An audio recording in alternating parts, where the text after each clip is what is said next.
Hello students, welcome to our today's online class. Our today's topic is Pythagoras theorem.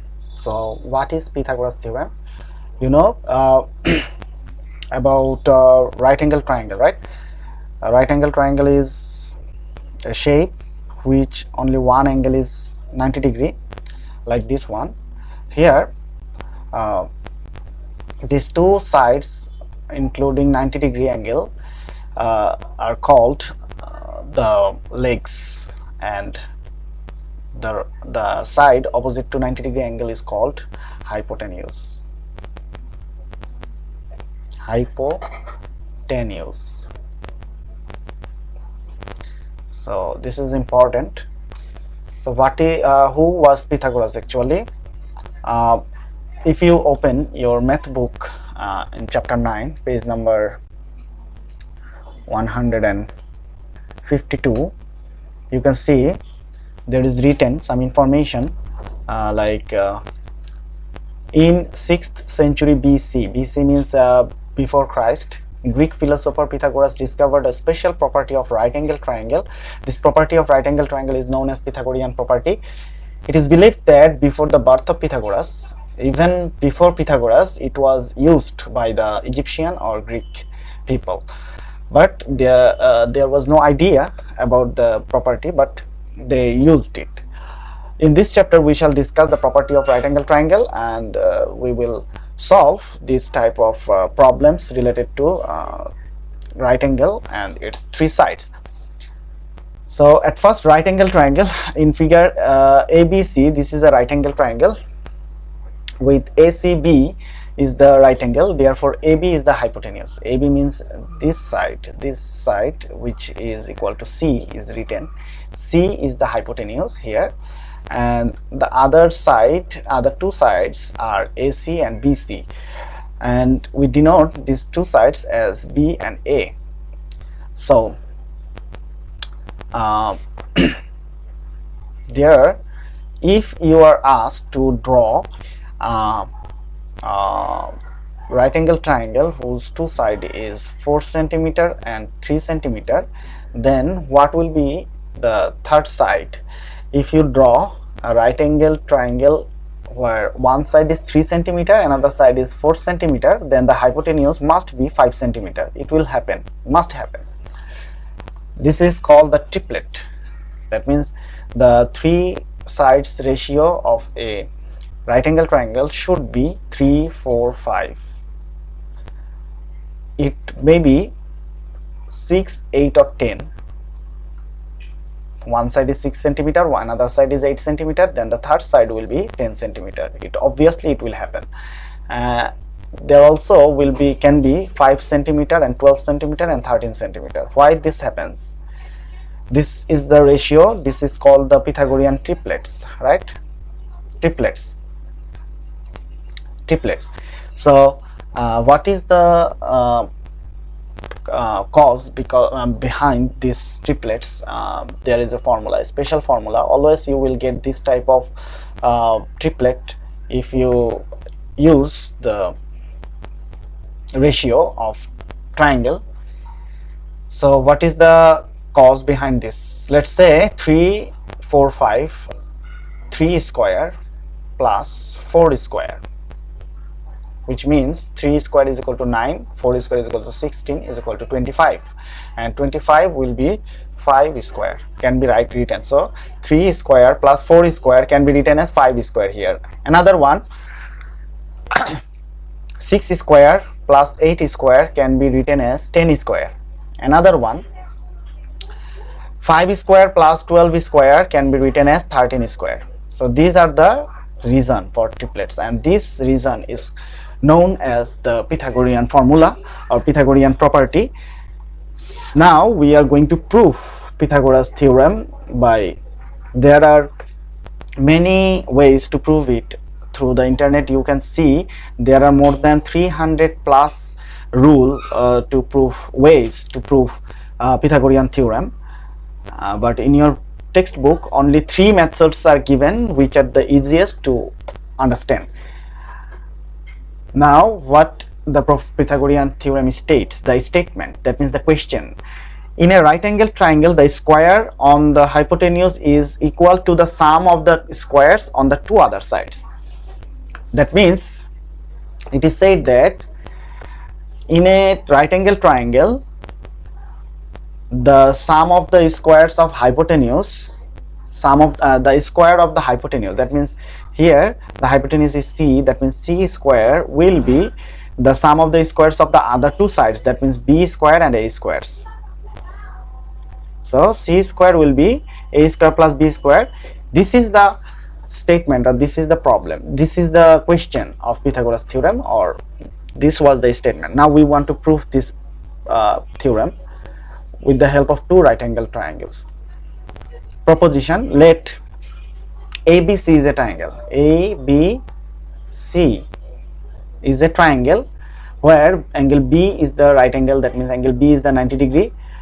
Therefore hypotenuse AC is equal to B, and the two sides BC equal to A and AB equal to C. It is required to prove that AC square equal to AB square plus BC square. That means B square equal to C square plus A square. মোট কথা এখানে অতিভুজের square করতে হবে, অতিভুজের স্কয়ারটা হবে কার সমান, বাকি যে দুইটা সাইড আছে ওই দুইটা সাইডের স্কয়ারের যোগফলের সমান হবে। এটাই হচ্ছে ফর্মুলা যেটাকে আমরা এখন প্রুফ করব। তো প্রুফ করার জন্য আমাদের কিছু কনস্ট্রাকশন করতে হবে। কনস্ট্রাকশন হচ্ছে produce BC up to D, মানে বিসি কে ডি পর্যন্ত বাড়াইতে হবে, বিসিটাকে ডি পর্যন্ত বাড়িয়ে নিতে হবে। কিভাবে সেটা এবং কি করতে হবে, বিসি কে ডি পর্যন্ত বাড়িয়ে নিব এবং সেখানে যাতে সিডি যে অংশটা, সিডি অংশটা যাতে সি এর সমান হয়, মানে এই যে এখানে এ বি যে লাইনটা আছে এ বি এর সমান হয়। এবার ডি পয়েন্টে একটা 90 ডিগ্রি অ্যাঙ্গেল ড্র করব ডিই, যাতে এই ডিই সমান সমান এ হয়, মানে এই যে বিসি এর সমান হয়, ডিই সাইডটা হবে বিসি এর সমান।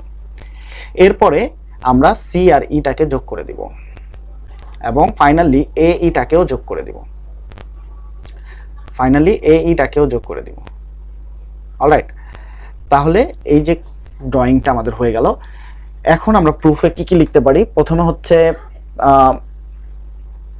প্রথমে যেটা step 1, in triangle ABC and CDE, এই যে এবিসি এবং সিডিই এই দুইটা ট্রায়াঙ্গেলের মধ্যে দেখো দুইটা সাইডের মধ্যে তিনটা সাইডই কিন্তু মিল আছে, যেমন বিসি এর সাথে ডিই মিল আছে, বিসি মানে এ এবং ডিই মানেও এ। আবার এবি আর সিডি মানে মিল আছে, এবি মানেও সি এবং সিডি মানেও সি, তার মানে দুইটা সাইড সমান এবং এটার একটা অ্যাঙ্গেল আছে 90 ডিগ্রি, এখানেও একটা অ্যাঙ্গেল আছে 90 ডিগ্রি। তার মানে দুইটা সাইড আর একটা অ্যাঙ্গেল যদি সমান হয় তাহলে আমরা বলতে পারি যে ওই ট্রায়াঙ্গেল দুইটা কংগ্রুয়েন্ট। এই যে এই সিম্বলটা হচ্ছে কংগ্রুয়েন্ট সিম্বল, দুইটা কংগ্রুয়েন্ট। যখন দুইটা সাইড কংগ্রুয়েন্ট হয় তখন তাদের আদার সাইডগুলো এবং আদার অ্যাঙ্গেলসগুলোও ইকুয়াল হয়। যেমন এখানে কংগ্রুয়েন্ট হওয়ার পর এই যে দুইটা বাকি যে দুইটা সাইড আছে, এই যে একটা সাইড হচ্ছে সিই আর একটা সাইড হচ্ছে বিই, এই সাইডগুলো কিন্তু ইকুয়াল, ঠিক আছে।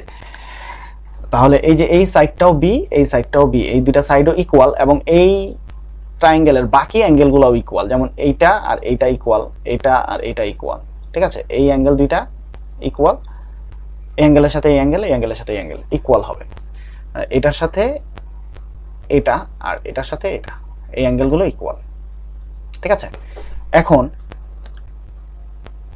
এই যে দুইটা ট্রায়াঙ্গেল দিয়ে আমরা নতুন যে একটা শেপ পেলাম, এই শেপের মধ্যে দেখো A B R C DE এই দুইটা জিনিস কিন্তু পরস্পরের প্যারালেল, আর নিচের যে সাইডটা বিডি এবং এই এই দুইটা কিন্তু নন প্যারালেল। তো দুইটা সাইড যদি প্যারালেল হয় আর বাকি দুইটা সাইড যদি নন প্যারালেল হয় তাহলে যে শেপটা তৈরি হয় এই পুরো শেপটাকে একটা ট্রাপিজিয়াম বলে। তাহলে এইখানেই আমরা যে বড় শেপটা পেয়েছি এটা একটা ট্রাপিজিয়াম, ঠিক আছে।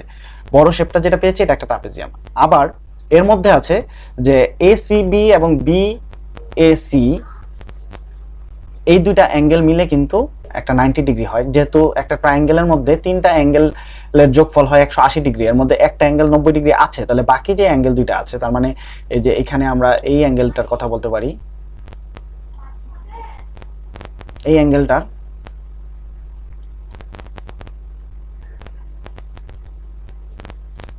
হ্যাঁ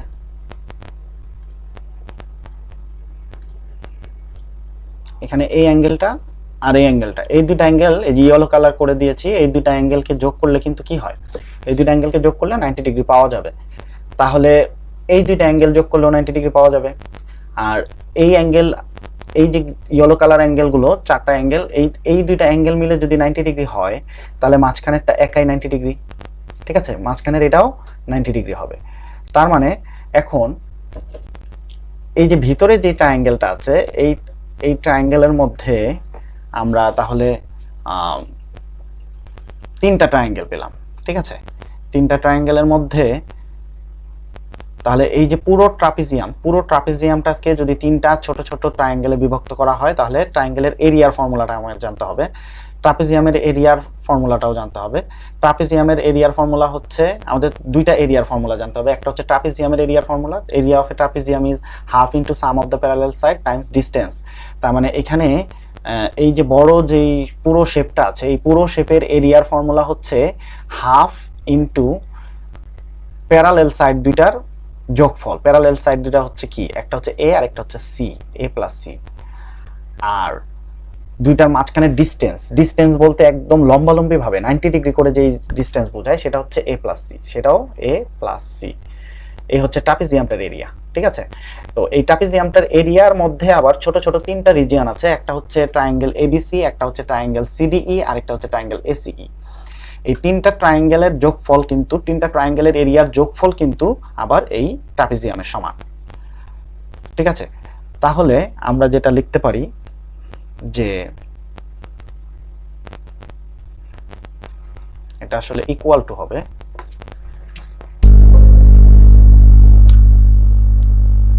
এখন আমরা জানি ট্রায়াঙ্গেলের এরিয়ার ফর্মুলা হচ্ছে half into base into height, right? Half into base into height, এই ফর্মুলা ইউজ করে ওই ট্রায়াঙ্গেল তিনটাকে আলাদা আলাদা করেছে। রিজিয়ন এ বি সি এটা হচ্ছে half into A into C, region CDE এটা হচ্ছে half into A into C, আর রিজিয়ন এসিই এটাও হচ্ছে half into B square. B square বলতে এখানে এটার বেজও হচ্ছে বি, এটার হাইটও হচ্ছে বি, এটা হচ্ছে বিষয়। এরপরে আমরা এখানে ক্যালকুলেশন করলে দেখা যায় যে half into A C plus A C, A plus C into A plus C থাকে, আর এই পাশে থাকে হাফ ইন্টু এসি দুইটা মিলে হয়ে যায় একটা এসি। হ্যাঁ, তাহলে এটা মিলে একটা এসি।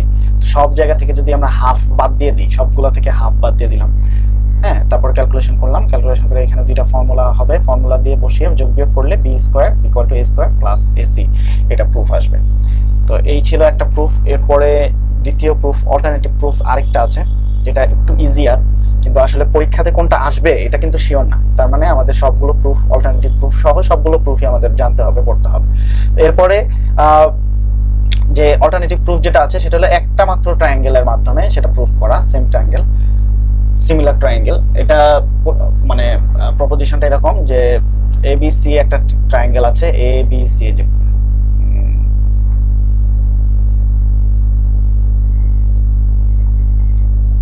এখানে এবিসি একটা বড় একটা ট্রায়াঙ্গেল আছে দেখা যাচ্ছে, এই যে এবিসি ট্রায়াঙ্গেল। এবিসি ট্রায়াঙ্গেলের মধ্যে অ্যাঙ্গেল সিটা হচ্ছে 90 ডিগ্রি, অ্যাঙ্গেল সিটা হচ্ছে 90 ডিগ্রি। আর তাহলে হাইপোটেনিউস হবে এটা ঠিক উল্টা দিকে, যে এবি যে সাইডটা আছে এটা হলো হাইপোটেনিউস, রাইট? আচ্ছা, তাহলে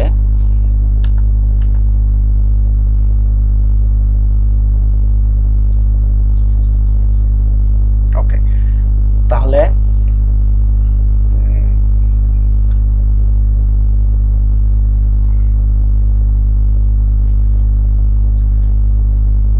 এখন আমরা ধরে নিলাম যে এবি সমান সমান সি, এবি পুরো সাইডটাকে বলতেছে সি, এবং বিসি পুরো সাইডটাকে বলছে এ, এবং এসি পুরো সাইডটাকে বলতেছে বি। তিনটা নাম দিলাম।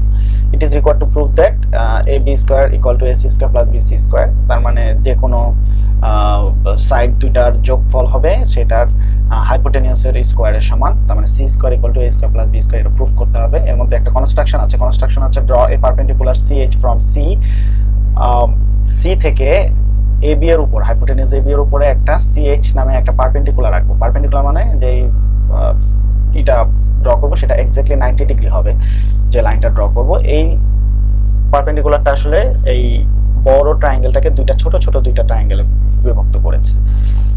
এখন হচ্ছে প্রুফ, স্টেপ নাম্বার 1, দুইটা ট্রায়াঙ্গেল, একটা হচ্ছে বিসিএইচ আর একটা হলো এবিসি। বিসিএইচ এবং এবিসি দুইটা ট্রায়াঙ্গেলের মধ্যে, মানে এবিসি হলো পুরো ট্রায়াঙ্গেলটা, আর বিসিএইচ হচ্ছে ওই ট্রায়াঙ্গেলের মধ্যে যে ছোট্ট একটা ট্রায়াঙ্গেল আছে ডান পাশে সেটা। এই দুইটা ট্রায়াঙ্গেলের মধ্যে দেখো অ্যাঙ্গেল দুইটা সেম, কোন দুইটা, যে এটার একটা অ্যাঙ্গেল আছে 90 ডিগ্রি, এখানেও একটা অ্যাঙ্গেল আছে 90 ডিগ্রি, আর এখানে একটা অ্যাঙ্গেল আছে CBH, আরেকটা অ্যাঙ্গেল আছে CBA, দুইটা আসলে সমান, তাহলে অপর যে আরেকটা অ্যাঙ্গেল আছে সেটাও সমান হবে। আর দুইটা ট্রায়াঙ্গেলে তিনটা অ্যাঙ্গেলে যদি সমান হয় বা দুইটা অ্যাঙ্গেলে অ্যাটলিস্ট সমান হয়, তাহলে ওই ট্রায়াঙ্গেল দুটাকে সিমিলার ট্রায়াঙ্গেল বলে। তো এটা সিমিলার ট্রায়াঙ্গেলের ক্লাস 7 আমরা পড়েছিলাম যে সিমিলার ট্রায়াঙ্গেলের সাইডগুলোর রেশিও হচ্ছে সমান। তাহলে এইখানে CBH ট্রায়াঙ্গেল আর ABC ট্রায়াঙ্গেলের যে রেশিওগুলো সমান হবে, তার মানে BC ডিভাইডেড বাই AB, এই যে BC আর AB এই দুইটা রেশিও হবে কার সমান, ওইদিকে BH আর CH এর সমান হবে, BH আর BC এর সমান হবে। তো ওই দুইটা রেশিও যদি সমান হয়, এখান থেকে আমরা যদি ভ্যালুগুলো বসিয়ে দিই A/C = E/C, এইখানে এই যে সি যেই সাইডটা, এটাকে ছোট দুইটা সাইড, একটা হলো ডি আর একটা হলো ইতে পরিণত করে। তো এইভাবে এইখান থেকে একটা ইকুয়েশন পেলাম। আবার সিমিলারলি আরেকটা ইকুয়েশন ACH আর ABC সিমিলার ট্রায়াঙ্গেলের মধ্যে একদম সেম টু সেম, আগের মতোই প্রুফ, জাস্ট এবার এই বড় ট্রায়াঙ্গেলটা নিয়ে কাজ করবো আর কি। আগের বার হলো ABC আর ছোট ট্রায়াঙ্গেল, আর এবার হচ্ছে ABC আর বড় ট্রায়াঙ্গেল। তো ABC আর বড় ট্রায়াঙ্গেলের মধ্যে একদম সেম টু সেম একই রকম একটা ইকুয়েশন পাবো, সেটা হলো B/C = D/B, এরকম সিমিলার ট্রায়াঙ্গেল হবে এবং সিমিলার ট্রায়াঙ্গেলের রেশিওগুলো সমান হবে। তো এখান থেকে 1 থেকে আর 2 থেকে আমরা দুইটা ইকুয়েশন আলাদা আলাদা ইকুয়েশন পাই, সেটা হলো A² = CE আর একটা হলো B² = CD। এখন A² + B² = কি, আসলে A² + B² এর ভ্যালুগুলো যদি বসাই তাহলে CE + CD এরকম হবে, এবং C যদি আমরা কমন নিই E+D, আর E+D মিলে কিন্তু আবার CE হয়, তার মানে E আর D মিলে আবার CE হয়। কারণ কি, উপরে দেখতে পাচ্ছি আমরা এখানে যে এই যে E আর এই যে D, এই দুইটা মিলে কিন্তু এই যে C। আচ্ছা, তাহলে C² C × C মানে C², তার মানে C² = A² + B², এটা হলো আরেকটা প্রুফ। এরপরে আরেকটা আছে alternative proof of Pythagoras theorem number 3। এখানে এটা হচ্ছে অ্যালজেব্রিক প্রুফ। অ্যালজেব্রিক প্রুফের জন্য আমাদের একটা প্রপোজিশন আছে, সেটা হচ্ছে ABC একটা ট্রায়াঙ্গেল। কোন ABCটা ধরছি আমরা, প্রথমে let the triangle ABC, C is the hypotenuse, A and B are the two other sides. It is required to prove that C² = A² + B². Construction: draw 4 triangles congruent to ABC as shown in figure. প্রথমে চারটা triangle এঁকেছি। কোন চারটা, এই যে একটা এটা না, আচ্ছা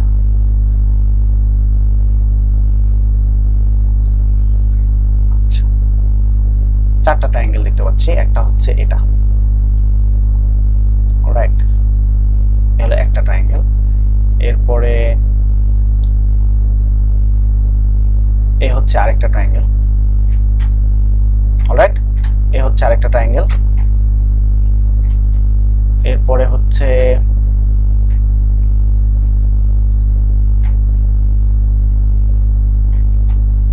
এটা একটা ট্রায়াঙ্গেল, তিনটা, আর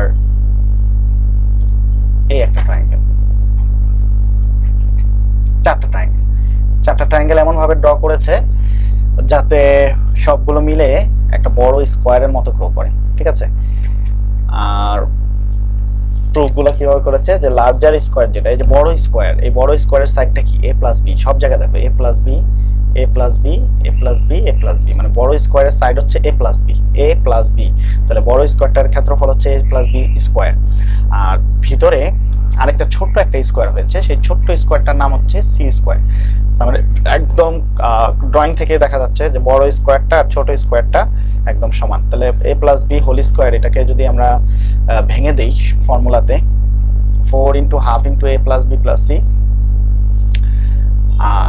A+B² = 4 × ½ × A × B + C². From the figure of the area, larger is equal to the sum of the areas of the triangular of the 4 areas. তার মানে এই বড় এরিয়াটা হচ্ছে এই ছোট এরিয়া সাথে এইটার সাথে যোগ করব, এই একটা, দুইটা, তিনটা, চারটা ট্রায়াঙ্গেল। তো এক একটা ট্রায়াঙ্গেলের এরিয়া হচ্ছে কত, ½ × A × B, এক একটা এরিয়া। তাহলে চারটা ট্রায়াঙ্গেল আছে, চারটার এরিয়া 4 × ½ × A × B, আর একটা স্কোয়ার আছে ছোট C², এই C²টা হচ্ছে আরেকটা এরিয়া। তাহলে বড় যে স্কোয়ার A+B, যে বড় একটা স্কোয়ারের এরিয়া, এই স্কোয়ারটা হচ্ছে চারটা ছোট ছোট এরিয়া ট্রায়াঙ্গেলের এরিয়া, যেটা হচ্ছে ½ × A × B, সাথে যোগ হচ্ছে একটা ছোট্ট একটা স্কোয়ার C²। এই এরিয়াগুলো সবগুলো যদি আমরা এখানে ক্যালকুলেশন করি, তাহলে 4 আর 2 কাটা দিলে 4 2ab থাকে, এখানে 2ab বাকি থাকে প্লাস c স্কয়ার বাকি থাকে। আর এখানে হলো আমরা যদি ফর্মুলা ইউজ করি a square plus b square a plus b whole স্কয়ারের সূত্র হচ্ছে a square plus b square plus 2ab। তাহলে এখন উভয় পক্ষ থেকে 2ab যদি বাদ দিয়ে দিই তাহলে বাকি থাকে a square plus b square সমান সমান c স্কয়ার। এটাই হচ্ছে আমাদের প্রুফ। তাহলে এই ছিল পিথাগোরাস থিওরেমের 3 ধরনের প্রুফ। তোমরা ইন্টারনেটে সার্চ দিলে দেখবে আরো অনেক রকমের প্রুফ আছে, প্রায় 100 type of hundreds of proof can be available through the internet, but this 3 proofs are the easiest, most easiest. এর মধ্যে প্রথম প্রুফ যেটা, এটা আমাদের কাছে খুবই ইম্পর্টেন্ট, কারণ এইটার মতো করে আমাদের কিছু প্রশ্ন আছে যেগুলো প্রুফ করতে হবে। যেমন creative question number 22 of page number 158 এর যে 22 নাম্বার যে এটা আছে, প্রশ্নটা আছে, এইটা হচ্ছে এই 1 নাম্বার প্রুফের মতো করে প্রশ্ন, পুরো হুবহু সেটাই করতে হবে। তো এটার মধ্যে 10 মার্কস, এটা খুবই ইম্পর্টেন্ট পরীক্ষার জন্য। হ্যাঁ, তাহলে এটা পড়তে হবে। এটা আজকে যে প্রুফটা পড়লাম সেটার মতো করে সেম। তো এটা আজকে হোমওয়ার্ক থাকবে তোমাদের জন্য। Alright, I hope you understand, and if you see the book again and again and read the question, try to understand, you will understand better. And till the next class, it is goodbye from today.